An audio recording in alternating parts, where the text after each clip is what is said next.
আমার দাদুর দাদু মানে আমার বড় দাদু চলে যাওয়ার আগে একটা কথা বলে যায়, যেটা আমি বুঝতে পারিনি। কারণ বড় দাদুর বয়স ছিল 183। বড় দাদুর আঙুলের ইশারায় তার জিনিসপত্রের মাঝে একটা নকশা দেখে বুঝতে পারি তিনি আমাকে গুপ্তধনের ব্যাপারে বলতে চেয়েছিলেন। কাগজে গুপ্তধনের ঠিকানা থাকলেও এর চাবিকাঠির কোনো হদিস ছিল না। তাই এই রহস্য সমাধান করতে খাতা কলম নিয়ে বসে পড়ি। দিন রাত এক করে প্রায় 4 বছর পর জানতে পারি এর উল্টো দিকে রয়েছে চাবিকাঠির ঠিকানা।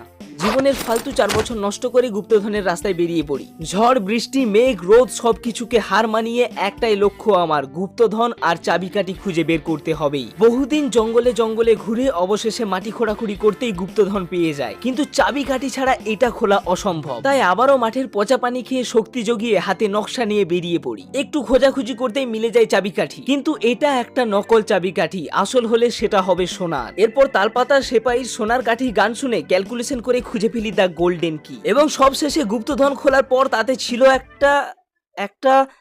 একটা গুটকা। What the fuck.